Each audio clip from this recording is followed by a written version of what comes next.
الحمد لله وحده والصلاة والسلام على من لا نبي بعده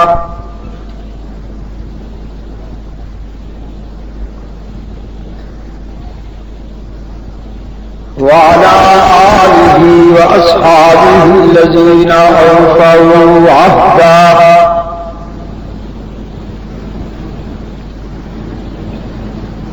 الذين هم مفاتيح الرحمة ومصابيح الغرر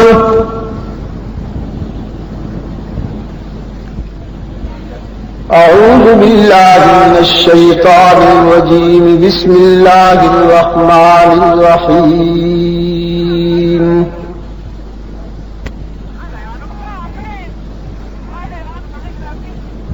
وَإِذْ يَرْفَعُ إِبْرَاهِيمُ الْقَوَاعِدَ مِنَ الْبَيْتِ وَإِسْمَاعِيلُ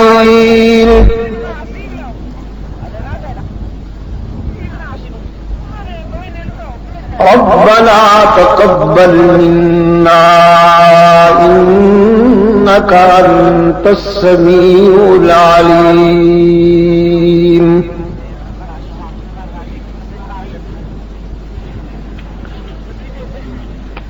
ربنا وجعلنا مسلمين لك ومن ذريتنا أمة مسلمة لك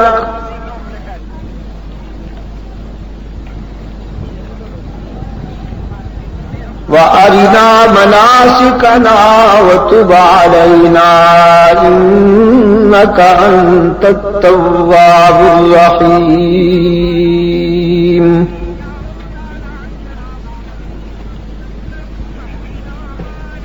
ربنا وابعث فيهم رسولا منهم يتلو عليهم آياتك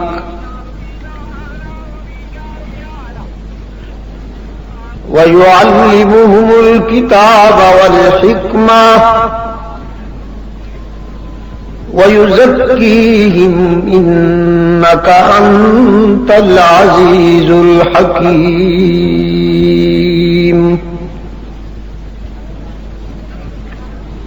صدق اللہ مولانا العظیم.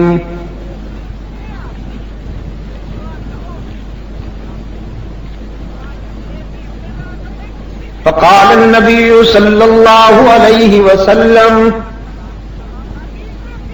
انما بعثت لأتمم مکارم الاخلاق وصدق رسوله النبي الأمي الكريم ونحن على ذلك لمن الشاهدين والشاكرين والحمد لله رب العالمين. صدر اجلاس، ارباب علم و دانش، محترم بزرگوں اور عزیز دوستوں،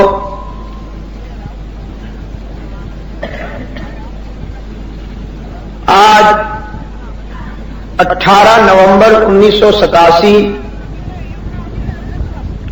ہم یہاں مہاجر کیمپ کراچی میں مجلس تحفظ حقوق اہل سنت و جماعت کے زیر اہتمام 2 روزہ سیرت کانفرنس کے پہلے اجلاس میں دعوت و تبلیغ کی نسبت سے جمع ہیں. میں ابھی ایئرپورٹ سے سیدھا جلسہ گاہ میں ہی حاضر ہو رہا ہوں. شام 7:30 بجے اسلام آباد سے ہمارا جہاز اڑا تھا جس نے ابھی یہاں تقریباً 9:00 پر کراچی پہنچایا.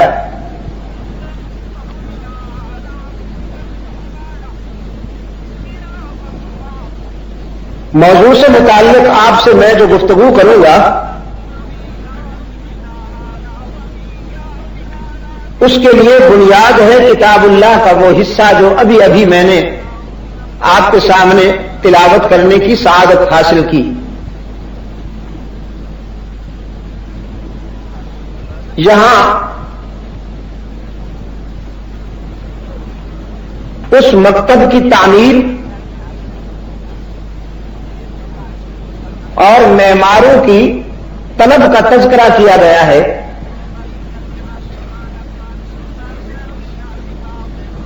جس مکتب میں کائنات کا سب سے بڑا انسان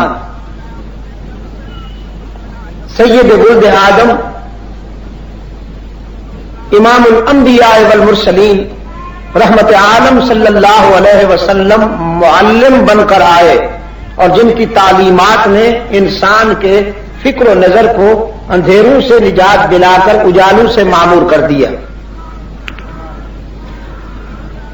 ابراہیم و اسماعیل علیہ السلام یہ دونوں اللہ کے پیغمبر بھی ہیں اور باپ بیٹا بھی ہیں.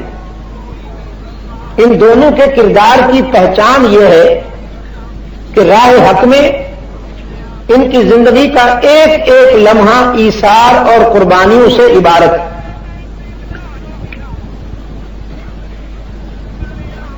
مکتب مصطفی کی بنیادیں ان ہاتھوں نے رکھی ہیں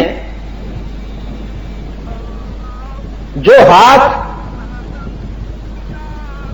سچائی کا علم اونچا رکھنے والے ہیں.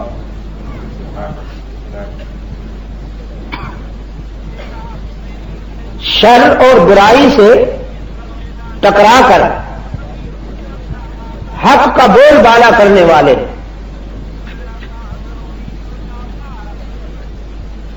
اگر میں یہ کہوں تو کوئی مبالغہ نہیں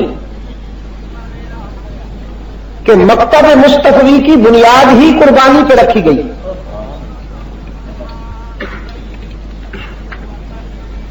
عصر حاضر میں رسول اکرم صلی اللہ علیہ وسلم کے اخلاق، آپ کی تعلیمات، آپ کے اسوہ حسنہ اور آپ کی سیرت کے نمائندہ وہی لوگ ہو سکتے ہیں جو احقاق حق اور ابطال باطل کے راستے پر چلتے ہوئے باطل کو مٹانے اور حق کا پرچم اونچا رکھنے کے لیے قربانیاں دینے والے ہوں. وہی سرکار دو عالم صلی اللہ علیہ وسلم کی سیرت اور آپ کی تعلیمات کے نمائندہ کہلانے کے حق رکھتے ہیں. گویا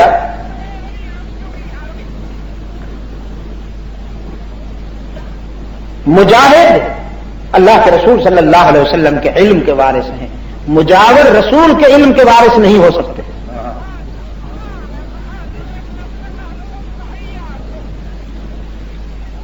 حق پرست علم نبوت کے وارث ہیں، آستانہ پرستوں کو کوئی نسبت نہیں ہے علم رسول سے.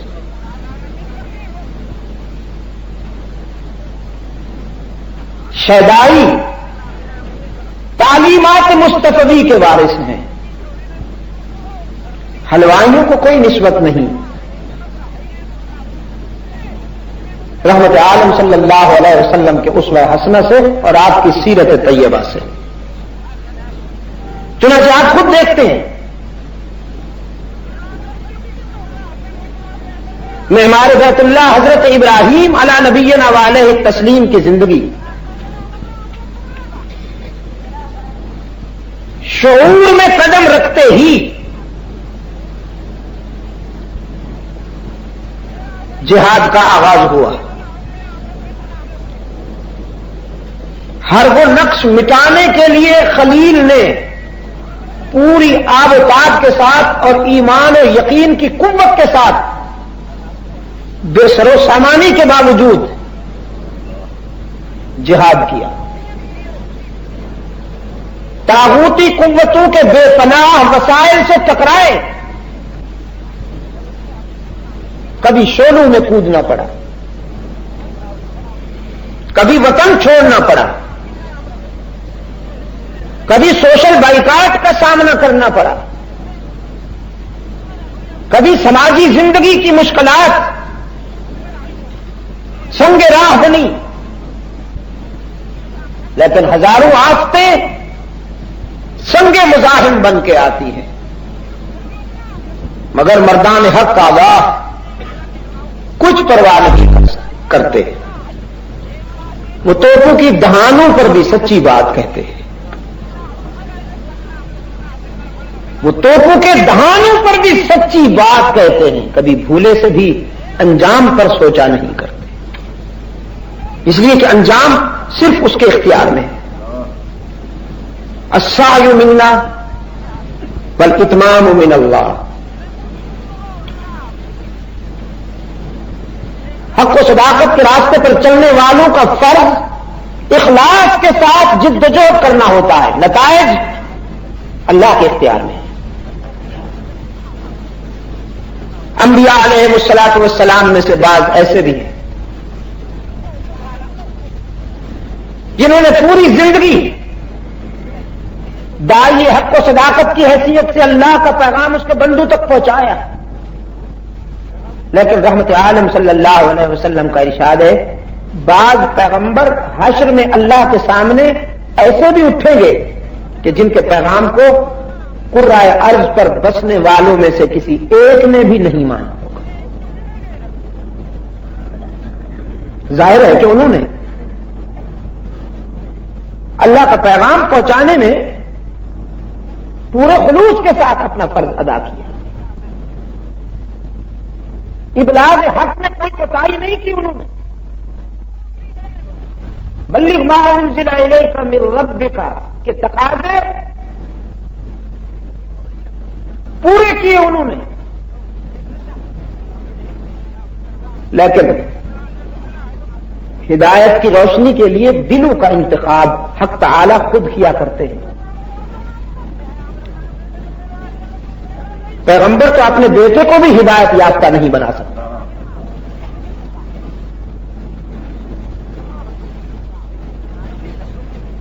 غور سے ٹھنڈے دل و دماغ کے ساتھ سنیے.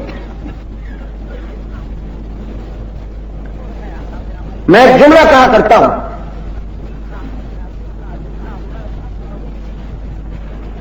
اگر اختیار پیغمبر کے ہاتھ میں ہوتا، بالخصوص میرے آقا فخر رسول حاجی سبل سید ولد آدم محمد عربی صلی اللہ علیہ وسلم، اگر اختیار حضور کے ہاتھ میں ہوتا تو میرا ضمیر کہتا ہے کہ روح زمین پر بسنے والوں میں سے کوئی ایک بھی ذی روح انسان جہنم میں نہ جاتا. رحمت عالم کی شفقت سب کو جنت میں لے جاتی.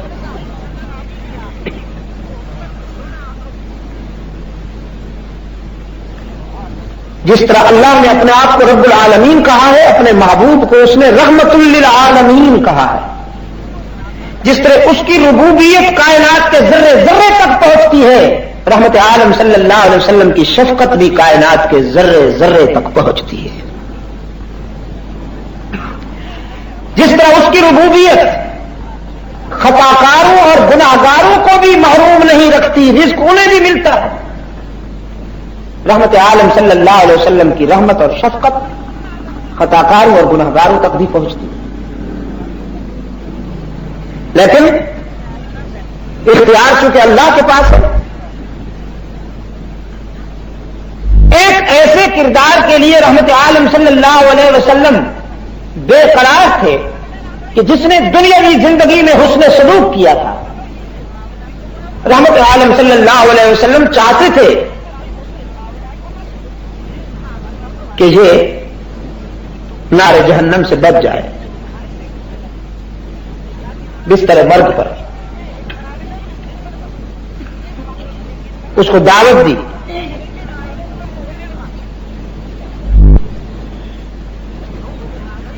اللہ کا پیغام پہنچایا. چچا صاحب نے کہا اس وقت اگر میں اپنا فکر تبدیل کر لوں، اپنا عقیدہ تبدیل کر لوں تو مکہ کی بوڑھیاں بھی تانے دیں گی کہ آخری وقت پھسل گیا. میں پھسلنا نہیں چاہتا، باپ دادا کے دین پہ مرنا چاہتا ہوں. یہ باپ دادا کے طریقہ کار کے حجت بنانے کی سوچ انہی بیماروں کی ہے. اچھے لوگ جو ہوتے ہیں جب انہیں سچی بات مل جائے تو وہ اس کو اپنانے میں دیر نہیں کیا کرتے. الحکمت ضالۃ المؤمن. یہ جو اچھی باتیں ہیں یہ اہل ایمان کی گمشدہ متاع ہے. انہیں جب میسر آ جائے وہ حاصل کر لیتے ہیں. تو خوش نصیب اور روشن ضمیر انسان کی پہچان یہ ہے جب قرآن و سنت کی روشنی میں اس کو کوئی دلیل مل جائے وہ اپنانے میں دیر نہیں کرتا. اور بد نصیب تاریک سینے والے کی پہچان یہ ہے کہ جب قرآن و سنت کی روشنی میں کوئی دلیل سامنے آئے تو وہ کہتا ہے ما وجدنا علیہ آباءنا. ہمارے جو بزرگ کرتے آئے ہیں میں تو وہی کروں گا. چنانچہ اس نے یہی کہا. رحمت عالم صلی اللہ علیہ وسلم کے دل پہ چوٹ لگی کہ یہ مان نہیں رہا. اور چوٹ تو کبھی اس قدر لگا کرتی تھی کہ حتی تعالی نے فرمایا فَلَعَلَّكَ بَاخِعٌ نَفْسَكَ عَلَىٰ آثَارِهِمْ إِن لَّمْ يُؤْمِنُوا بِهَٰذَا الْحَدِيثِ أَسَفًا. یہ جو لوگ ایمان نہیں لاتے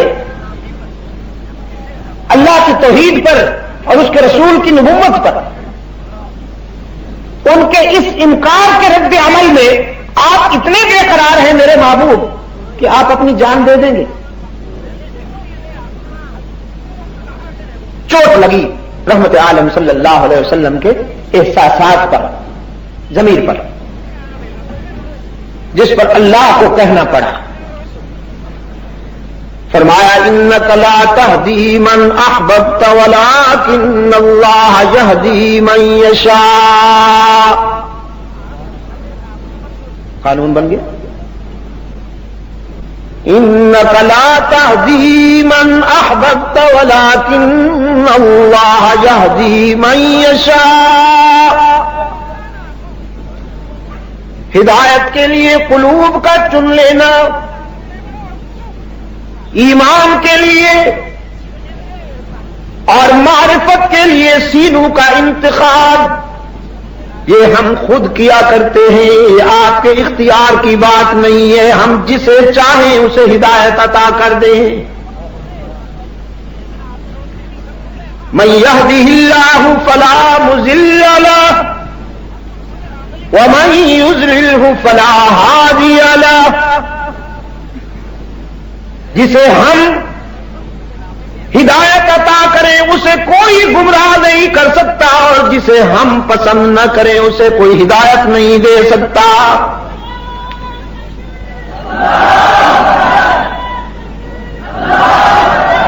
پسند کر لیا تو حبشے کے سیاہ فام کو، نہ قریشی ہے نہ ہاشمی، نہ نبی کے خاندان میں سے ہے نہ نبی کے محلے میں سے، جغرافیائی نسبت بھی دور کی، قریشی اور ہاشمی بھی نہیں، معاشرے میں کوئی بڑی شخصیت بھی نہیں. پہلے امیہ کا غلام تھا، پھر مقدر کا ستارہ چمکا، آمنہ کے لال کا غلام بن گیا.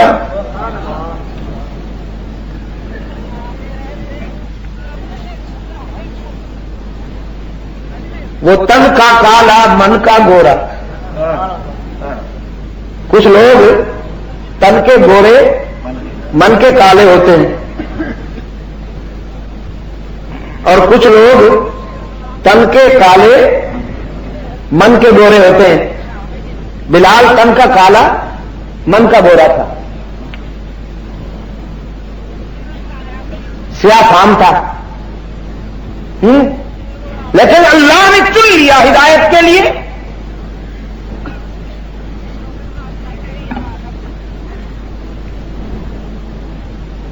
پھر اذان بلالی کی پذیرائی کا یہ عالم تھا کہ حاملین عرش احترام سے سنتے تھے بلال کی اذان کو، اس لیے کہ وہ ملاوٹ سے پاک ہوا کرتی تھی. دوستو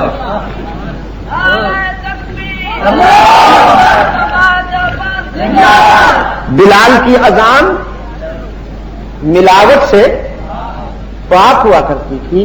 بلال کی اذان وہی ہوتی تھی جو آج بھی مسجد نبوی کے میناروں سے گونج رہی ہے.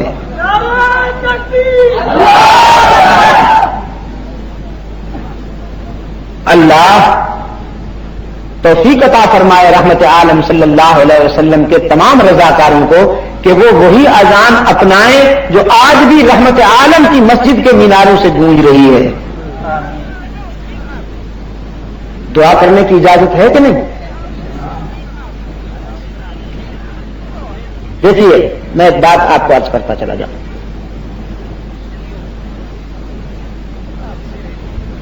رسول اکرم صلی اللہ علیہ وسلم سے محبت کرنے میں صحابہ کرام سے کوئی آگے نہیں بڑھ سکتا. ہم تو نعرہ باز قوم ہیں, نعرے لگانے میں چیمپئن ہیں بین الاقوامی. ہم جیسے نعرے کوئی نہیں لگا سکتا. تڑپ تڑپ کر, پھڑک پھڑک کر, مختلف عناوین سے مختلف لہجے میں ٹیون بدلتی جائے گی, نعرے سن لیجیے, لیکن زندگی اسی طرح گزاریں گے جس طرح ہمارا نفس چاہے گا. نعرے خوب لگائیں گے. صحابہ کرام رضوان اللہ علیہ اجمعین نعرے میدان جہاد میں لگاتے تھے. رحمت عالم صلی اللہ علیہ وسلم سے محبت یوں کرتے تھے کہ زندگی کا ایک ایک لمحہ رسول کی منشا کے مطابق گزارتے تھے. اس حد تک اطاعت کا ذوق غالب تھا ان پر کہ اللہ کے رسول صلی اللہ علیہ وسلم نے ایک صحابی کی انگلی میں سونے کی انگوٹھی دیکھی. یہ اس دور کی بات کر رہا ہوں جب اسلامی تعلیمات آرگنائزڈ ہو رہی تھی. اسلامی تعلیمات ابھی لائی جا رہی تھی, لاگو کی جا رہی تھی. انگلی نظر آئی تو اللہ کے رسول صلی اللہ علیہ وسلم نے فرمایا سونا مرد کے لیے جائز نہیں ہے.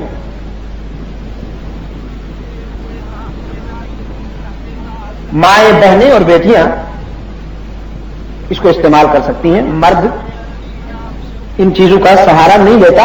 مرد کا حسن سارے کا سارا اس کے کردار میں ہے. اور اب تو جنس ایسی بدلی کہ مرد بھی کرتوں پہ گل بوٹے بناتے ہیں. بچیاں ان کو دیکھ کر احساس کمتری میں مبتلا ہو جاتی ہیں. میک اپ کرتے ہیں نوجوان. نزاکتیں ایسی ہیں کہ اللہ کے اس انتخاب پہ جیسے ان کو اعتراض ہو کہ ادھر کیوں بنا دیا, ادھر بنانا تھا.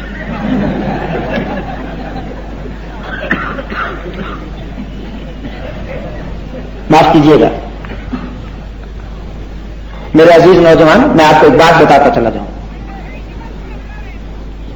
آپ کا حسن آپ کی قوت بازو میں ہے. آپ کا حسن آپ کے قول و عمل کی وضاحت میں ہے. آپ کی مردانگی, آپ کے کردار کی جلالت میں ہے. فاروق اعظم رضی اللہ تعالیٰ عنہ فاتح بن کر جب بیت المقدس میں آئے, بال الجھے ہوئے تھے, کپڑوں پہ گرد و غبار تھی, پھٹے ہوئے تھے, خود پیدل چل رہے ہیں اور خادم سوار ہو کر آ رہا ہے. اتفاق سے منزل بمنزل جو باری باری سوار ہو رہے تھے, آخری منزل پہ امیر المومنین کے چلنے کی باری آ گئی اور خادم کے سوار ہونے کی باری آ گئی. تو خادم نے درخواست کی کہ آپ, میں ہدا کرتا ہوں اپنی باری آپ کو, آپ سوار ہو کر چلیں, میں پیدل چلوں گا. اس لیے کہ کچھ منکرین اسلام بھی کھڑے ہوئے ہیں دیکھنے کے لیے مسلمانوں کے امیر کو. آپ پیدل چلیں گے تو وہ کیا سوچیں گے؟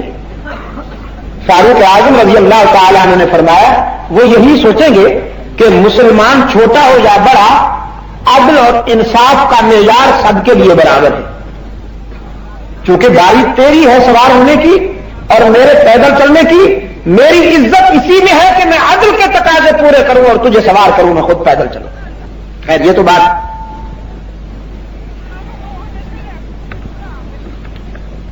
خادم نے ظاہر ہے کہ ماننا تھا تو کیا کہتا. گورنر نے فاروق اعظم رضی اللہ تعالیٰ عنہ کی خدمت میں لباس کا نیا جوڑا پیش کیا. امیر المومنین ہزاروں کی تعداد میں عیسائی اور یہودی کھڑے ہوئے ہیں دیکھنے کے لیے. آپ یہ لباس بدل لیجئے. فاروق اعظم رضی اللہ تعالی عنہ نے فرمایا نحن قوم اعزنا اللہ بالاسلام. یاد کر لو یہ جملہ، نحن قوم اعزنا اللہ بالاسلام. ہم وہ قوم ہیں کہ ہم لباس سے اچھے نہیں لگتے، اللہ نے ہمیں اسلام کی دولت عطا کر کے معزز بنا دیا. ہماری ساری عزت اسی میں ہے کہ ہم اسلام کے پیروکار ہیں. بآب و رنگ و خط و بآب و کیا ہے جی وہ بخال و خط و آب و رنگ چہاجت روئے زیبارہ. تو میں یہ عرض کر رہا تھا آپ کی خدمت میں، سونے کی انگوٹھی اللہ کے رسول صلی اللہ علیہ وسلم نے ناپسند فرمائی. چہرے پہ ذرا غصے کے آثار آئے. اس اللہ کے بندے نے اتار کے پھینکی، اس انداز میں پھینکی کہ جیسے اس سے نفرت کر رہا ہو. کسی ساتھ بیٹھے ہوئے دوست نے کہا آپ کے لیے منع ہے، آپ کے گھر والوں کے لیے تو نہیں، اٹھا لو سونا ہے. پھینکتے کیوں؟ اس نے کہا ہرگز نہیں. اب یہ میرے لیے انگارے کی طرح. اللہ کے رسول صلی اللہ علیہ وسلم کی نظر جس چیز پر بھی ناپسندیدگی کی پڑ گئی ہے، اب اس چیز کو اٹھا کے گھر لے جانا میرے ضمیر کے خلاف ہے، میرے ذوق کے خلاف ہے. یہ ان کی محبت تھی جو سراسر اطاعت پر مبنی تھی، اور ہماری محبت نعروں پہ مبنی. نعرے لگاتے ہیں.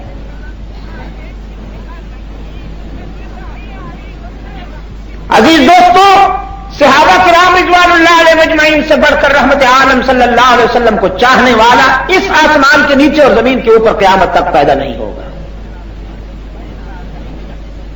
میں آپ سے پوچھتا ہوں،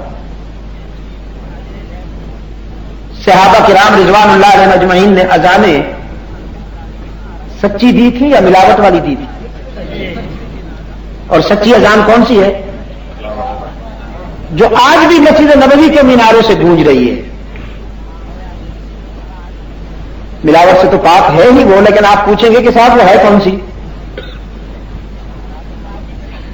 اب میں کہوں گا کہ بخاری اور مسلم میں نظر آتی ہے، آپ کہیں گے وہ تو ہم نے پڑھی نہیں. تو پھر میں آپ کو ایک ایسی بات بتا رہا ہوں کہ جس کے سمجھنے میں کوئی دقت نہیں ہوتی. اللہ آپ کو جلدی سے لے جائے وہاں. آپ ملاوٹ سے تو پاک ہے ہی وہ، لیکن آپ پوچھیں گے کہ صاحب وہ ہے کون سی؟ اب میں کہوں گا جو بخاری اور مسلم میں نظر آتی ہے، آپ کہیں گے وہ تو ہم نے پڑھی نہیں. تو پھر میں آپ کو ایک ایسی بات بتا رہا ہوں کہ جس کے سمجھنے میں کوئی دقت نہیں ہوتی. اللہ آپ کو جلدی سے لے جائے وہاں آپ خود سن لیں گے. اور جب تک آپ نہیں جاتے، جو لوگ خوش نصیب وہاں سے ہو کے آتے ہیں ان سے پوچھئے کہ وہاں کی جو اذانیں ہیں مسجد نبوی کے مینار سے جو بلند ہو رہی ہیں، مسجد حرام کے میناروں سے بلند ہو رہی ہیں، ان میں کوئی ملاوٹ تو نہیں ہے؟ پہلے یا بیچ میں کوئی جیسے اجمی حضرات نے اپنی مرضی کے مطابق جملے ملا دیے ہوئے ہیں. تو اذان بلالی اس قدر پذیرائی حاصل کر چکی کہ اللہ کے فرشتے احترام سے سنا کرتے تھے. اور جب بلال رضی اللہ تعالیٰ عنہ فوت ہوئے، فاروق اعظم رضی اللہ تعالیٰ عنہ بلال کے جنازے کو کندھا دے کر جا رہے ہیں اور فرماتے ہیں الیوم مات سیدنا. کہیں یہ نہ کہنا کہ مسجد کا عام مؤذن فوت ہو گیا ہے، آج ہمارا وہ سردار فوت ہو گیا ہے جس کی اذان فرش پہ گونجتی تھی.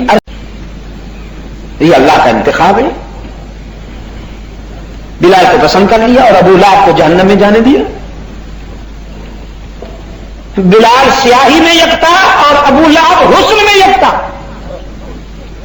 اس قدر چمکتا تھا اس کا چہرہ کہ ماں نے اس کو تخلف دیا ابو لہب کا، ورنہ اصل نام تو اس کا عبد العزا ہے. ابو لہب کا اصل نام عبد العزا ہے، لیکن اس کا چہرہ اس قدر چمکتا تھا، خون اس قدر ٹپکتا تھا اس کے چہرے سے کہ ماں نے کہا میرا بیٹا تو شولو کا بھی باپ ہے. ابو لہب شولو کا باپ ہے. جہنم رسید ہو گئے. آنکھیں موٹی موٹی تھیں اس کی، بال گھمریالے تھے، چہرہ بڑا چمکتا تھا. وہ جہنم میں ہے اور حبشے کا سیاہ فام جنت میں ہے. اختیار اسی کے پاس ہے. یہ قانون کی بات عرض کر رہا ہوں.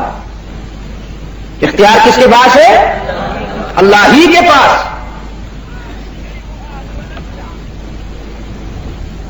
رسول اکرم صلی اللہ علیہ وسلم مانگنے والے ہیں، دینے والا وہی ہے. اور ایک بات اور بھی عرض کیا کرتا ہوں مہاجر کم کے دوستوں، اختیار اللہ کے پاس ہے جب تو رحمت عالم صلی اللہ علیہ وسلم شافی بنیں گے.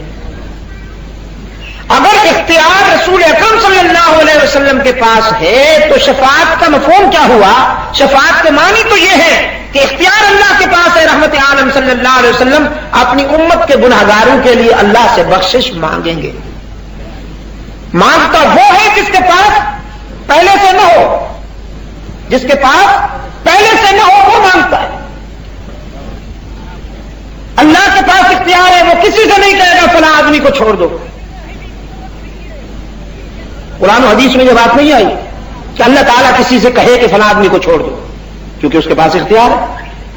رحمت عالم صلی اللہ علیہ وسلم شافی بنیں گے کیونکہ اختیار کس کے پاس ہے؟ اللہ ہی کے پاس ہے. حدیث شفاعت میں آپ دیکھیں گے، حدیث میں آتا ہے رحمت عالم صلی اللہ علیہ وسلم سجدہ فرمائیں گے اللہ کے حضور. شفاعت کریں گے جب اپنے امت کے گنہگاروں کی، تو وہ سجدہ اتنا طویل ہوگا اور پرسوز ہوگا، اس قدر رقت آمیز ہوگا کہ دنیا کے ہزاروں سجدوں پہ وہ ایک سجدہ بھاری. اس میں آنسو ہوں گے، اس میں تواضع ہوگی، اس میں رقت ہوگی، اس میں انکسار ہوگا، اس میں عاجزی ہوگی. رب العالمین فرمائیں گے ارفع راسک، محبوبم اب سر اٹھاؤ. لیکن آگے سنیے، سر تو عطا، سر تو اٹھاؤ، تم مانگو تو میں عطا کروں گا.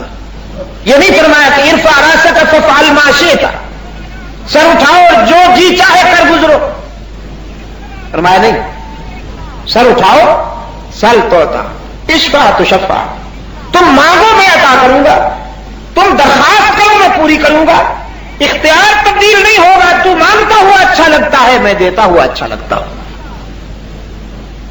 تجھ سے بہتر مانگنے والا کوئی نہیں اور مجھ سے بہتر دینے والا کوئی نہیں. تیرا منصب یہ ہے کہ تو رو رو کے مانگے، اور میری رحمت یہ ہے کہ میں ہنس ہنس کے عطا کروں.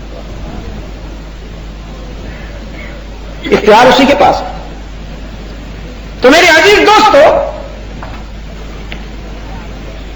قربانی کے پیکر دو کردار جن کی پوری زندگی ایثار سے عبارت ہے،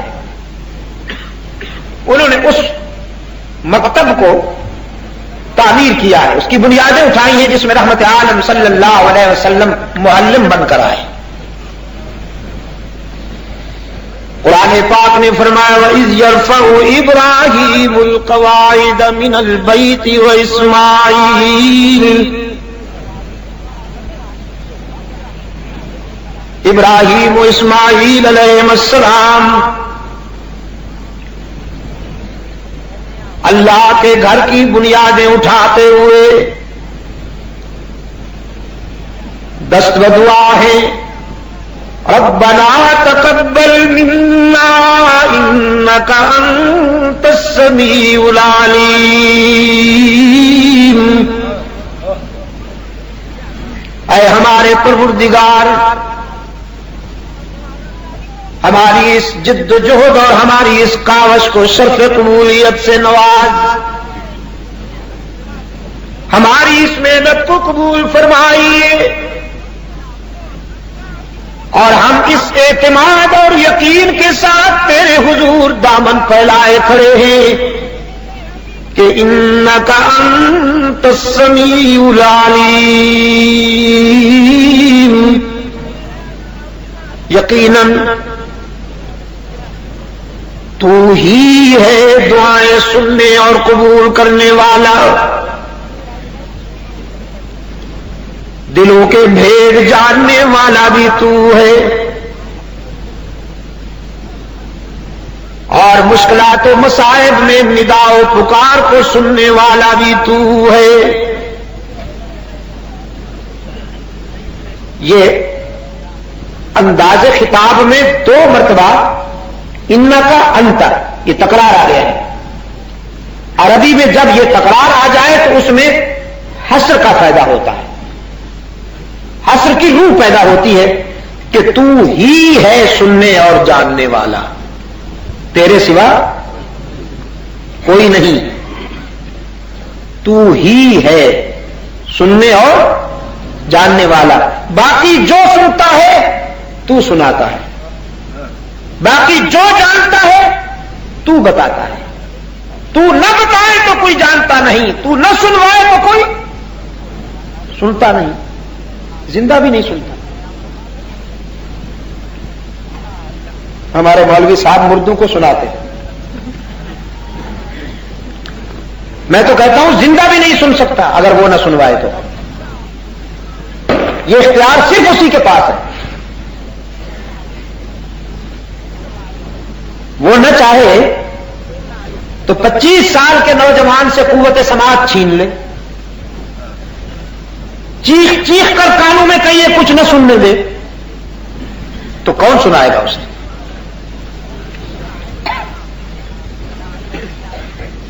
میں نے یورپ میں جا کے دیکھا جن کا دعویٰ یہ ہے کہ ہم چاند پہ پہنچے، جن کا دعویٰ یہ ہے کہ ہم ہواؤں کے دوش پہ سوار ہو رہے ہیں، ہم نے تسخیر کائنات کر لی ہے،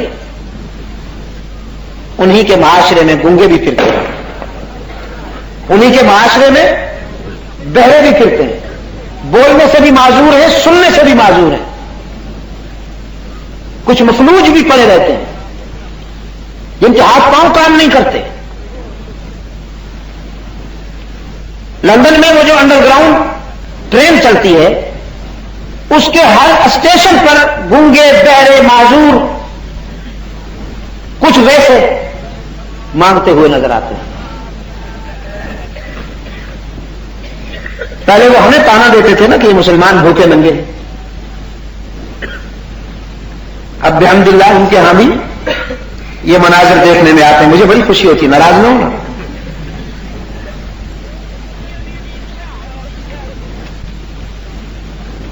ہمارے مسلمان بھائی جو وہاں بیٹھے ہوئے ہیں ہزاروں کی بلکہ لاکھوں کی تعداد میں، کچھ ایسے ہیں کہ جو کام بھی نہیں کرتے اور ہفتے کے انہیں 2,500-3,000 ہزار روپے مل جاتے ہیں، 70 پاؤنڈ 80 پاؤنڈ، بچے زیادہ ہوں تو 120 پاؤنڈ بھی ملتے ہیں پر ویک، اور کام کوئی بھی نہیں، چونکہ نیشنلٹی ہے ان کے پاس، برٹش پاسپورٹ ہے تو وہ بے روزگاری کا الاؤنس مل جاتا ہے۔ تو مجھ سے انہوں نے پوچھا کہ یہ جو ہم کام نہیں کرتے مفت میں ہمیں 80 پاؤنڈ یا 120 پاؤنڈ مل جاتا ہے، یہ جائز ہے؟ میں نے کہا جائز کس کو کہتے ہیں؟ میں اسے مال غنیمت کہتا ہوں، بہت ہی جائز ہے،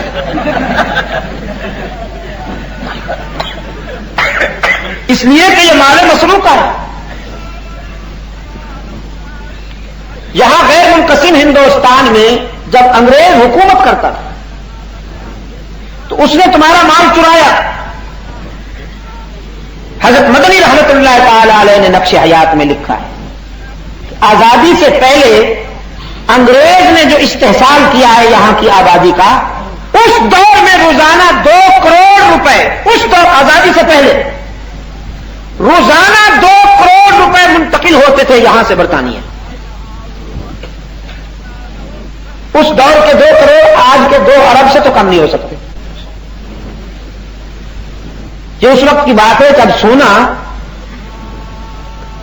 پتہ نہیں 5 روپے تولا تھا یا 3 روپے تولا تھا، اس وقت کے 2 کروڑ.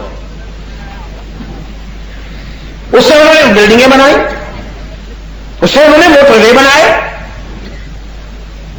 ان کی شریانوں میں کن کن کا لہو جاری ہے. تو میں نے کہا اب تم یہاں آئے نہیں ہو، بھیجے گئے ہو، تم اپنا مال مسروقہ وصول کرو، کوئی کام کرنے کی ضرورت نہیں، آرام کے ساتھ بیٹھے رہو اور ہفتے کے بعد جا کے بینک سے ڈرافٹ لے کے آیا کرو، مزے سے کھایا کرو، لمبی تان کے سویا کرو. ہمارے اکب کے چھچ کے بھائی بہت وہاں پر ہزارہ کے دوست، آزاد کشمیر کے دوست کوئی کام نہیں کرتے، آرام کے ساتھ خوب بچے پیدا کر رہے ہیں، اور بچے جتنے زیادہ ہو الاؤنس اتنا زیادہ ہوتا ہے. تو میں نے کہا اس کے 2 فائدے ہیں. ایک تو تم ان کا خزانہ کھا جاؤ، دوسرے اپنی آبادی اتنی بڑھا دو، اس قدر مجاہدین یہاں پر پیدا کر دو کہ جو ان سے انتقام لیں. اور اگلی بات کہتا ہوں، ناراض نہ ہونا مہاجر کیمپ کے دوستوں، پہلے یہ ہوتا تھا کہ بچے پیدا ہوتے تھے ہمارے، لیکن وہ بڑے ہو کر انگریز بن جاتے تھے. اب محمد الیاس کا لشکر جب سے پہنچا ہے، اللہ کے فضل و کرم کے ساتھ مسلمانوں کے بچے جوانی میں قرآن کریم کے حافظ بن جاتے ہیں. نعرہ تکبیر، علماء دیوبند. مساجد میں وہاں پر نمازی بوڑھے کم ہوتے ہیں، جوان زیادہ ہوتے ہیں، بس وہی پرسنٹیج ہے.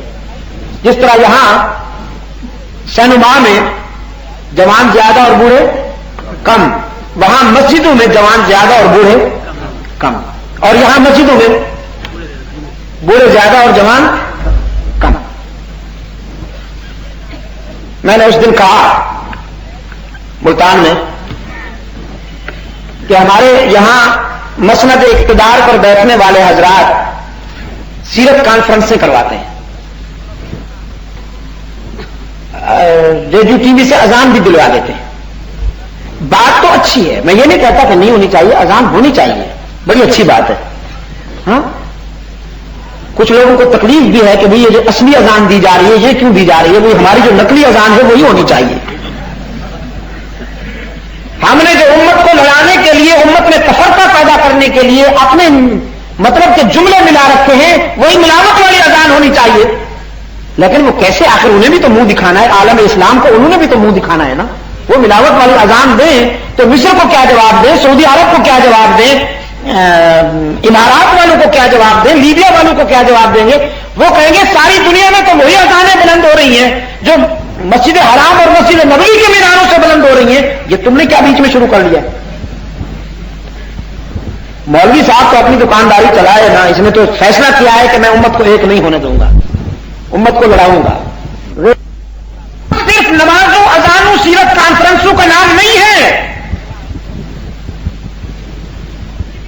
سیرت کانفرنسوں میں تو سید عبد المجید ندیم بولتا ہے، حاجی عبدالستار اس کو ارینج کرتے ہیں، خلیل بندانی اس کو ارینج کرتے ہیں، اور ہم اس میں تقریر کرتے ہیں. ہم سے سن لیجیے.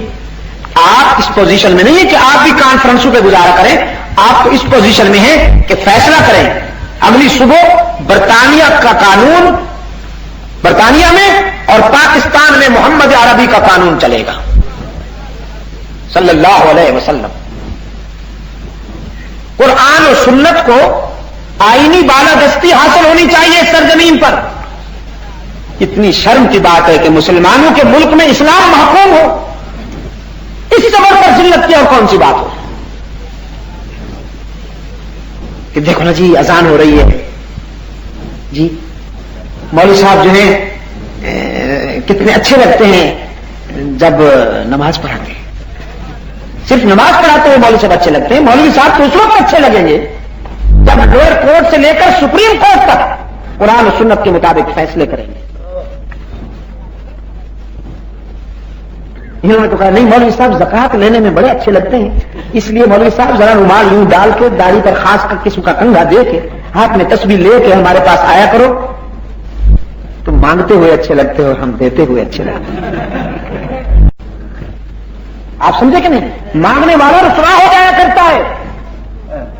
اس لیے اللہ کے رسول صلی اللہ علیہ وسلم نے منع فرمایا ہے، مت مانگا کرو، سوال نہ کیا کرو، مر جاؤ لیکن سوال نہ کرو۔ رحمت عالم صلی اللہ علیہ وسلم نے فرمایا سوال کرنے والے کے چہرے پر حشر کے دن گوشت نہیں ہوگا، ہڈیوں کا ڈھانچہ بن کر ذلیل ہو کے اٹھے گا۔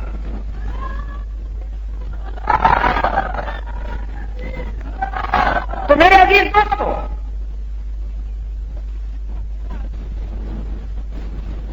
میں بات یہ کر رہا تھا کہ وہاں جب میں ان کو مانگتا ہوا دیکھتا ہوں نا انگریزوں کو، تو مجھے اچھا لگتا ہے، ناراض نہ ہونا۔ کینیڈا میں مجھ سے ایک پادری نے، چرچ کے نمائندے وہاں آتے ہیں پروگراموں میں، اس نے کہا کہ اگر مسلمان اللہ کے پیارے بندے ہیں اور مسلمانوں کا مذہب سچا ہے تو پھر یہ بھوکے ننگے کیوں ہیں؟ میں نے اس کو کہا بیٹھو، میں تمہارا سوال سمجھ گیا ہوں، اب مجھ سے سنو۔ تم نے نیگیٹو پوسٹ دیکھا ہے، پازیٹو نہیں دیکھا۔ تم ان علاقوں کو ایگزامپل کے طور پر مجھے دکھانا چاہتے ہو جہاں مسلمان غریب ہیں یا مسلمان مانگتے ہوں گے، میں ایکسپٹ کرتا ہوں مسلمان مانگتے ہوں گے، لیکن کیا انگریز نہیں مانگتے؟ تمہارے ہاں غریب لوگ نہیں ہیں؟ اتنے پور لوگ ہیں، پور ایریے ہیں تمہارے کہ بعض لوگ کتوں کے جو ڈبے ہیں، جو کتوں کی غذا ہے وہ کھانے پر مجبور ہیں۔ آپ سمجھے کہ نہیں؟ لیکن مجموعی طور پر اگر تجزیہ کیا جائے دنیا انسانیت میں تو اللہ کے فضل و کرم کے ساتھ مسلمان سب سے زیادہ خوشحال ہیں۔ اس وقت پوری دنیا میں فی کس آمدنی کے حساب سے جہاں سب سے زیادہ ہے فی کس آمدنی، وہ امریکہ نہیں ہے، فرانس نہیں ہے، کینیڈا نہیں ہے، مسلمان ملک ہے کویت، چھوٹا سا ملک ہے، لیکن سب سے زیادہ فی کس آمدنی کویت میں ہے۔ اور یہ کویت، سعودی عرب امارات، ابوظہبی، شارجہ، دبئی وغیرہ، یہ مڈل ایسٹ کے مسلمان ممالک اگر یورپین بینکوں سے سرمایہ نکال لے تو تمہارا دیوالیہ ہو جائے۔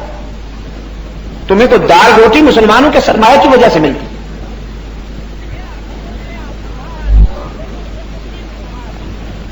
ایک تجویز ہو رہی تھی نا یہ پاس، ہاں سازشیں بہت گہری ہوتی ہیں، ہم بہت سادہ ہیں۔ ایک تجویز ہو رہی تھی یہ پاس، شاہ فیصل مرحوم کو اللہ تعالیٰ اپنے جوار رحمت میں جزا عطا فرمائے، کہ مسلمانوں کے سرمایہ کو عالم اسلام کے لیے منظم کیا جائے۔ اسلام دشمن قوتوں نے اسے اڑا دیا۔ اگر مسلمان ممالک اپنا سرمایہ یورپ کے بینکوں سے نکال لیں تو میں دعوے سے کہتا ہوں کہ انہیں دال روٹی بھی میسر نہ آئے۔ شاید اللہ کی مشیت یہی ہے کہ مسلمان ممالک کا سرمایہ سوئٹزرلینڈ کے بینکوں میں، امریکہ کے بینکوں میں رہے، تاکہ انہیں یہ ہر وقت احساس ہوتا رہے کہ تصویف پرستوں تمہیں بھی روٹی موحدین کی وجہ سے مل رہی ہے، اگر یہ سرمایہ نکال لیں تو تمہیں دال روٹی میسر نہ آئے۔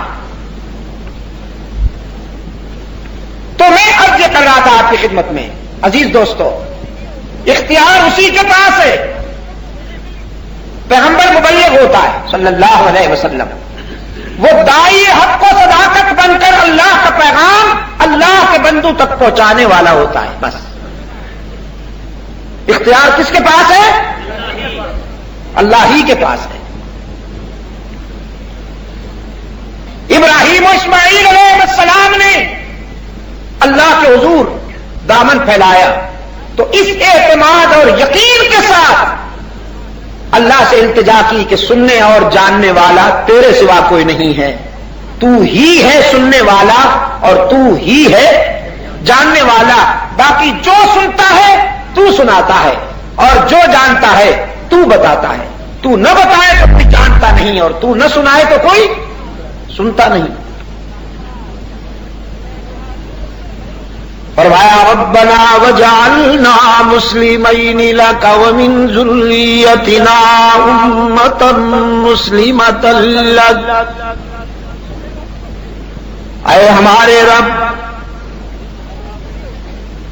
ہمیں اور ہماری اولاد کو سراپا تسلیم و رضا کر اپنے احکامات پر زندگی بسر کرنے والا بنا دے اور اپنے اس گھر کے آداب و احترام کے قرینے سکھا دے.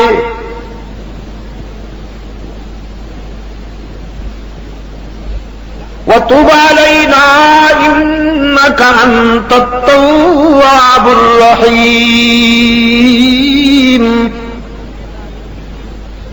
اور اے ہمارے رب، ہماری اولاد میں سے اگر کسی سے کوئی کوتاہی اور لغزش ہو جائے تو ہم تیرے حضور پیشگی معذرت چاہتے ہیں، ہمارے بچوں کی غلطیوں کو بھی معاف کر دیجیے. رحمت عالم صلی اللہ علیہ وسلم نے فرمایا تمہارا دادا ابراہیم، تمہارا باپ ابراہیم کتنا شفیق ہے، کتنا مہربان ہے کہ بچے ہزاروں سال بعد غلطیاں کریں گے وہ پیشگی معافیاں مانگ رہے ہیں اللہ کے حضور. رحمت عالم صلی اللہ علیہ وسلم نے فرمایا نمک حلالی کا تقاضا ہے اب کہ تم جب مجھ پر درود پڑھا کرو تو اپنے باپ ابراہیم علیہ السلام کا نام بھی شامل کر لیا کرو. چنانچہ ہم جب درود و سلام پڑھتے ہیں تو حضرت ابراہیم علیہ السلام کا نام شامل کرتے ہیں کہ نہیں؟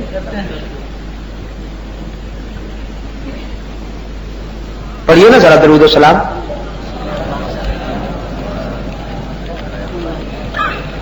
اللهم صل على محمد وعلى آل محمد كما صليت على إبراهيم وعلى آل إبراهيم إنك حميد مجيد. اللهم بارك على محمد وعلى آل محمد كما باركت على إبراهيم وعلى آل إبراهيم إنك حميد مجيد. یہی سچا درود و سلام ہے اور اللہ کو بھی یہی پسند ہے. نماز میں یہی درود و سلام پڑھتے ہیں نا آپ؟ درود و سلام نماز میں یہی پڑھتے ہیں نا قیام کی حالت میں؟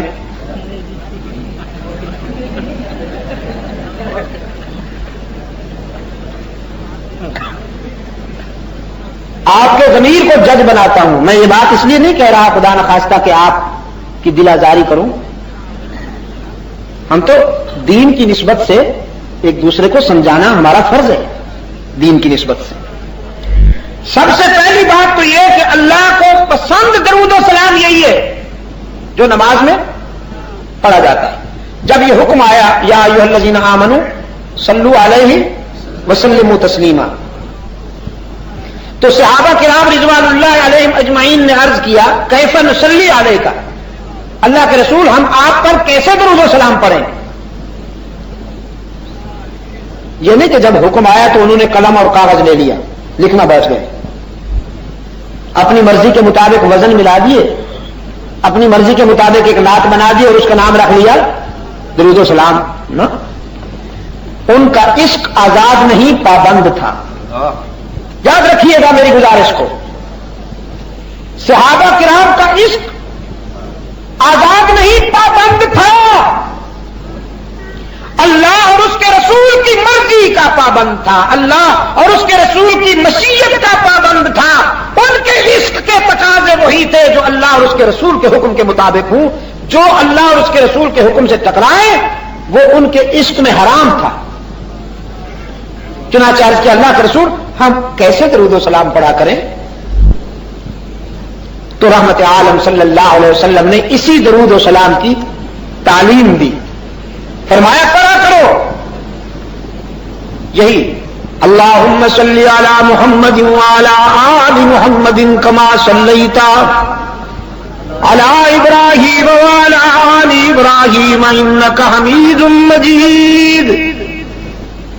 اللہم بارک علی محمد وعلی آل محمد کما بارکت علی ابراہیم وعلی آل ابراہیم انک حمید مجید.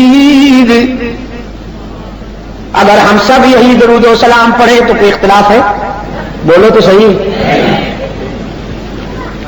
لیکن مولوی صاحب نے جو اپنا علیحدہ نشان علاج کرا رکھا ہے، یہ ووٹ لینے والوں کے نشان علیحدہ علیحدہ ہوتے. مجھے کوئی دلچسپی نہیں ہے. کئی آپ یہ سمجھیں کہ شاہ صاحب کوئی خاص اشارہ کر رہے ہیں کہ فلاں نشان پسندیدہ اور فلاں پسندیدہ نہیں ہے. مجھے کوئی دلچسپی نہیں ہے اس سے. آپ سمجھے کہ نہیں؟ یہ آپ کی اپنی مرضی ہے.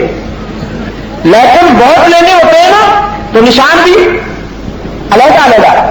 مولوی صاحب نے اپنے ووٹ بنانے کے لیے درود بھی علیحدہ بنا لیا. نہ اذان میں بھی مکسنگ کر کے اپنا علیحدہ ٹریڈ مارک بنایا نا. درود و سلام بھی اپنا. آپ یہ سمجھیں کہ شاہ صاحب کوئی خاص اشارہ کر رہے ہیں کہ فلاں نشان پسندیدہ اور فلاں پسندیدہ نہیں ہے. مجھے کوئی دلچسپی نہیں ہے اس سے. آپ سمجھے کہ نہیں؟ یہ آپ کی اپنی مرضی ہے. لیکن ووٹ لینے ہوتے ہیں نا تو نشان بھی علیحدہ علیحدہ. مولوی صاحب نے اپنے ووٹ بنانے کے لیے درود بھی علیحدہ بنا لیا. نہ اذان میں بھی مکسنگ کر کے اپنا علیحدہ ٹریڈ مارک بنایا نا. درود و سلام بھی اپنا علیحدہ بنایا. یہ وہ درود و سلام ہے جس پر پوری امت کا اتفاق ہے. 1400 سال سے امت نے یہی درود و سلام پڑھا ہے. نماز میں بھی، قیام کی حالت میں یا بیٹھ کر. تو معلوم ہوا کہ درود و سلام کے وقت اللہ تعالیٰ کو بیٹھ کر پڑھنے کی ادا پسند ہے. درود و سلام پڑھتے وقت اللہ کو بیٹھنے کی ادا پسند ہے. اگر درود و سلام پڑھتے وقت قیام کرنا ادب کا تقاضا ہوتا تو پھر نماز میں بھی قیام کے وقت درود و سلام پڑھنے کا حکم ہوتا. لیکن علماء کرام سے پوچھیے، اگر قیام کی حالت میں درود و سلام پڑھا جائے تو علماء کہتے ہیں سجدہ سہو کرو. کیا کرو؟ سجدہ سہو. اور سجدہ سہو کے کیا معنی ہوتے ہیں؟ غلطی کا ازالہ. درود و سلام پڑھنا غلطی ہے؟ درود و سلام پڑھنا تو حکم ہے. صلو علیہ وسلم تسلیما. یہ تو حکم ہے. قیام کی حالت میں نہیں پڑھنا تھا. اب اس کا فلسفہ یہ ہے کراچی کے روشن ضمیروں، قیام میں عاجزی ہے اور عاجزی کی ہر ادا اللہ نے اپنے لیے مخصوص کی ہے. رکوع میں عاجزی ہے، قیام میں عاجزی ہے، سجدے میں عاجزی ہے. عاجزی کی ساری ادائیں اللہ نے اپنے لیے مخصوص کی ہیں. ان اداؤں میں کسی اور کی شرکت برداشت نہیں کرتا. فرمایا جب تم قیام کی حالت میں کھڑے ہو تو صرف میرا ذکر کرو. جب تم رکوع میں ہو تو صرف میری تسبیح کرو. جب تم سجدے میں ہو تو صرف میری تسبیح کرو. اب جب بیٹھ جاؤ تو میرے محبوب پر درود و سلام بھی پڑھو. میرے محبوب پر درود و سلام نہ پڑھو گے تو تمہاری نماز بھی قبول نہیں کروں گا. لیکن بیٹھ کر. مگر وہ علیحدہ نشان بنانا تھا نا. لہذا وہ میرے عزیز دوستو،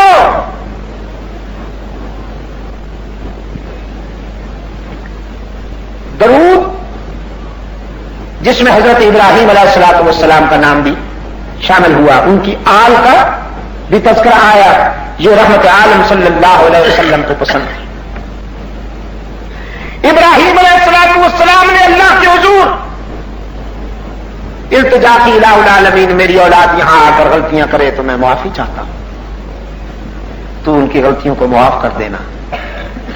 اور عجیب بات ہے، یہ حاجی حضرات جن کو اللہ تعالیٰ نے یہ شرف عطا کیا وہاں گئے ہیں، ان سے پوچھئے زیادہ تر غصہ مکہ میں آتا ہے، طبیعت میں جلال ہوتا ہے، کھانے پہ لڑتے ہیں، چائے پہ لڑتے ہیں.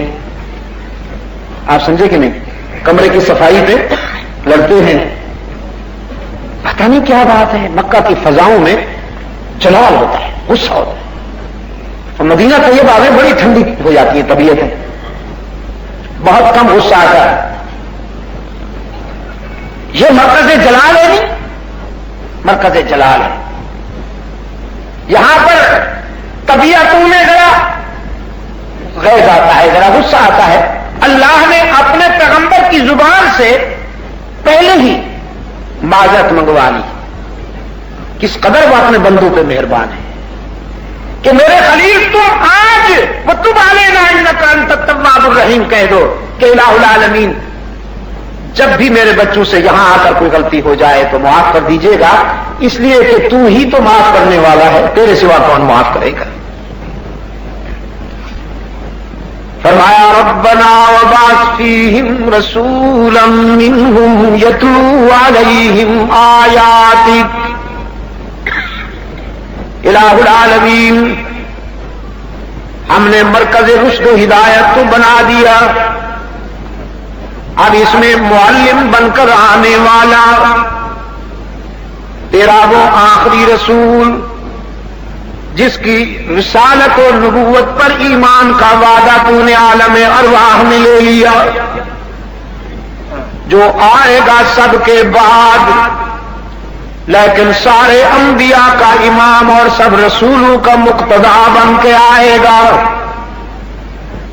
تیرا وہ آخری رسول جس کی رسالت پر ایمان کا اقرار تو نے عالم ارواح میں لیا، وہ بھی میری اولاد میں سے عطا کر. ابراہیم علیہ السلام نوری ہیں یا خاکی؟ آدمی ہیں یا فرشتہ؟ آدمی ہے نا، انسان ہے.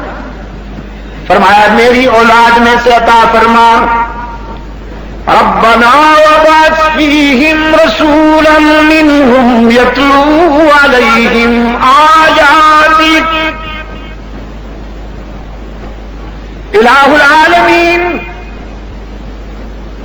اس دارالعلوم کا معلم، اس ادارے کا استاد، جو اس کے در و دیوار کو تیری آیات کی روشنی سے معمور کرے گا اور اس کی فضاؤں کو کتاب و حکمت کی تعلیم سے آباد کرے گا،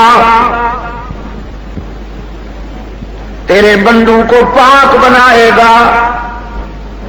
کیا مطلب؟ حیوان ناطق کو انسان کامل بنائے گا. ایک مولوی صاحب نے ترجمہ کیا وَيُزَكِّيهِمْ کا، کہ ان سے بشریت نکال کے نورانیت کر دے گا. یہ ایسے مفسر ہیں کہ اس زمین کے اوپر اور آسمان کے اوپر ایسے مفسر ہیں. میں نے پتہ نہیں آپ کو پہلے کسی موقع پہ بتایا یا نہیں، میں بھول بھی جاتا ہوں. ایک مولوی صاحب نے ترجمہ کیا قل انما انا بشر مثلکم کا، کہنے لگا یہ جو ماں ہے انما، یہ نافیہ ہے، انا کو علیحدہ کر دیا، ماں کو علیحدہ کر دیا. قل انا ما انا بشر مثلکم، کہہ دو تحقیق میں نہیں ہوں بشر تمہاری طرح. یقین فرمائیے 1400 سال میں امت کے کسی عالم کو، کسی مفسر کو یہ نہیں سوجھی جو حضرت صاحب کو سوجھ گئی. شاہ جی رحمت اللہ تعالی علیہ تشریف لے گئے سید عطا اللہ شاہ بخاری رحمت اللہ تعالی علیہ اس مقام پر جہاں اس مولوی صاحب نے یہ تفسیر جھاڑی تھی. لوگوں نے کہا شاہ صاحب یہ ایک انوکھی تفسیر کر گئے ہیں مولوی صاحب. انہوں نے انا کو علیحدہ کر دیا، ماں کو نافیہ بنا دیا اور اپنا مطلب پورا کر کے چلے گئے کہ اللہ تعالیٰ نے فرمایا ہے انا قل انا ما انا بشر مثلکم، کہہ دو تحقیق میں نہیں ہوں بشر تمہاری طرح. شاہ جی رحمت اللہ علیہ فرمانے لگے اس کا جواب بھی اسی آیت میں موجود ہے، انما الہکم الہ واحد. فرمایا قل انما انا بشر مثلکم یوحی الی انما الہکم الہ واحد. شاہ صاحب نے فرمایا پھر مولوی صاحب کی تحقیق کے مطابق انہوں نے پہلے انما کا انا علیحدہ کر دیا، میں اگلے انما کا انا علیحدہ کرتا ہوں، وہ انا علیحدہ یہ انا علیحدہ۔ اس ماں نے بشریت کی نفی کر دی اور اس ماں نے الوہیت کی نفی کر دی۔ انما انا ما الہکم الہ واحد، تحقیق نہیں ہے تمہارا معبود ایک معبود۔ قرآن کریم نے سزا دی ہے، اگر تم وہ نافیہ بنا کر پیغمبر کی بیدار انسانیت کا انکار کرو گے تو پھر تمہاری زمین بھی ایک در کی نہیں رہے گی، کئی کئی دروں پہ جھکتی نظر آئے گی، تمہارا معبود بھی پھر ایک نہیں رہے گا۔ یہی وجہ ہے کہ ہرجائی ہو گئے جنہوں نے پیغمبر کی بشریت کا انکار کیا، الوہیت میں بھی وفا نہ کر سکے۔ میرے عزیز دوست، میں پہلے بھی عرض کر چکا ہوں، پیغمبر کی بشریت، پیغمبر کی انسانیت، انسانیت کا وہ اعلیٰ ترین مقام ہے جسے قرآن کریم نے فرشتوں سے بھی بلند و بالا قرار دیا ہے۔ لیکن احساس کمتری میں مبتلا ہو کر جن لوگوں نے پیغمبر کی بشریت کا انکار کر دیا ہے، اللہ تعالیٰ انہیں ہدایت عطا فرمائے۔ یقین فرمائیے، میں درد دل سے دعا کرتا ہوں اللہ انہیں ہدایت عطا فرمائے۔ انہیں یہ غلط فہمی اس لیے ہوئی ہے کہ انہوں نے جب اپنے آپ کو دیکھا تو سمجھ بیٹھے بشر ہم جیسے ہوتے ہیں، انسان ہم جیسے ہوتے ہیں، اور انسان جب اپنے اوپر قیاس کرے دوسرے کو، حضرت یوسف علیہ السلام کو دیکھا تھا نا مصر کی پوشیدگی میں، تو انہیں بھی یہی غلط فہمی ہوئی تھی۔ حضرت یوسف علیہ السلام کے حسن و جمال پہ نظر پڑی، حضرت یوسف علیہ السلام کے تقدس پر، ان کی شخصیت پر، ان کی وجاہت پر جب نظر پڑی اور اپنے آپ کو دیکھا تو قسمیں کھا کھا کے کہنے لگی، قسمیں۔ قرآن پاک نے فرمایا فَلَمَّا رَأَيْنَهُ أَكْبَرْنَهُ وَقَالَ نِسْوَةٌ فِي الْمَدِينَةِ امْرَأَةُ الْعَزِيزِ تُرَاوِدُ فَتَاهَا عَن نَّفْسِهِ قَدْ شَغَفَهَا حُبًّا إِنَّا لَنَرَاهَا فِي ضَلَالٍ مُّبِينٍ فَلَمَّا سَمِعَتْ بِمَكْرِهِنَّ أَرْسَلَتْ إِلَيْهِنَّ وَآتَتْ لَهُنَّ مُتَّكَئًا وَآتَتْ كُلَّ وَاحِدَةٍ مِّنْهُنَّ سِكِّينًا وَقَالَتْ اخْرُجْ عَلَيْهِمْ فَلَمَّا رَأَيْنَهُ أَكْبَرْنَهُ وَقَطَّعْنَ أَيْدِيَهُنَّ وَقُلْنَ حَاشَ لِلَّهِ مَا هَٰذَا بَشَرًا إِنْ هَٰذَا إِلَّا مَلَكٌ كَرِيمٌ۔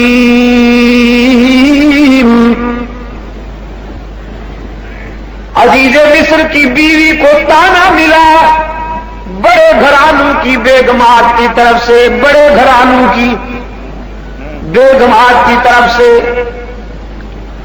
کہ امراۃ العزیز تراود فتاہ نفسی، عزیز مصر کی بیوی کی تو مت ماری گئی، کم بخت کا ستیہ ناس ہو۔ بازار میں بکنے والے غلام کو دل دے بیٹھی، کسی شہزادے کو چاہتی تو اچھی لگتی، کوئی سٹیٹس ہوتا ہے نا، اپنے جیسا سٹیٹس ڈھونڈتی، جو کل بازار میں بک رہا تھا آج اسے محبوب بنا بیٹھی ہے۔ کم بخت، شہزادیوں کو بدنام کر دیا اس نے تو۔ اِنَّا لَنَرَاهَا فِي ضَلَالٍ مُّبِينٍ، بھٹک گئی بھٹک گئی۔ قرآن پاک نے فرمایا فَلَمَّا سَمِعَتْ بِمَكْرِهِنَّ أَرْسَلَتْ إِلَيْهِنَّ عزیز مصر کی بیوی نے جب ان کی طعنہ زنی سنی تو فیصلہ کر لیا انہیں اپنا محبوب دکھاؤں گی. شنیدہ طیب ود مانند دیدہ، یہ سنی سنائی باتیں کر رہی ہے. تقریب کا اہتمام کیا، فنکشن ترتیب دیا، فیصلہ کیا انہیں اپنا محبوب دکھاؤں گی، پھر پوچھوں گی یہ غلام ہے کہ آقا ہے. تقریب بہر ملاقات کا اہتمام ہوا، دسترخوان بچھایا گیا، فروٹ سجائے گئے، قیمہ بھری کچوریاں منگوائی گئیں، پھریری کی ارد کی دال منگوائی گئی، دودھ کا برف خانہ قسم کی چیزیں لائی گئیں. جی انار، خربوزے، پتہ شیرنی حضرت اس دور میں پتہ نہیں بناتے تھے کہ نہیں بناتے. ہاں حلیم وغیرہ یہ سب کچھ اس دن دسترخوان سجایا گیا. وَآتَتْ كُلَّ وَاحِدَةٍ مِّنْهُنَّ سِكِّينًا، پھل کاٹنے کے لیے ان کے ہاتھوں میں چھریاں بھی دے دی گئیں. وَقَالَتْ اخرج عَلَيْهِنَّ، پھر حضرت یوسف علیہ السلام کو باہر نکالا. قرآن کریم نے فرمایا فَلَمَّا رَأَيْنَهُ أَقْبَلْنَا، نقشہ کھینچا. حضرت یعقوب علیہ السلام کا بے داغ بیٹا جوں ہی خلوت سے جلوت میں آیا، جوں ہی جیل سے باہر آیا یا کمرے سے باہر آیا، حضرت یوسف علیہ السلام کو دیکھتے ہی احساس کمتری میں مبتلا ہو گئی. اکبرنا، مبہوت ہو گئی، مبہوت، حواس کھو بیٹھی. وَقَطَّعْنَ أَيْدِيَهُنَّ، انار جو تھا نا ہاتھوں سے گر گیا. کبھی کبھی انسان اس کیفیت سے بھی گزرتا ہے. انار گر گیا اور چھری چل گئی، پتہ نہیں کہ کیا کٹ رہا ہے. ہوتا ہے نا کبھی کبھی. وَقَطَّعْنَ أَيْدِيَهُنَّ، ہاتھ کاٹ بیٹھی. وَقُلْنَا حَاشَ لِلَّهِ مَا هَٰذَا بَشَرًا، پھر قسمیں کھا کھا کے کہنے لگی ہم نے سمجھا تھا کوئی ابن آدم ہوگا، لیکن بشر تو ہم جیسے ہوتے ہیں، یہ بالکل بشر نہیں. ان ھذا الا ملک کریم، یہ تو کوئی بہت بڑا نورانی ہے، نوری ہے، بہت بڑا. ان ھذا الا ملک کریم، یہ تو بہت بڑا نوری لگتا ہے، بشر تو ہم جیسے ہوتے. دیکھا دسترخوان کی جنس روز اول سے پیغمبر کی بشریت کو نہ سمجھ سکی. میدان والوں سے پوچھئے، دسترخوان کی جنس روز اول سے نبی کی بشریت کو نہیں سمجھ سکی. میدان والوں سے پوچھئے، ابو بکر صدیق سے پوچھئے. حلوائی نہیں تھا نا ابو بکر صدیق رضی اللہ تعالی عنہ.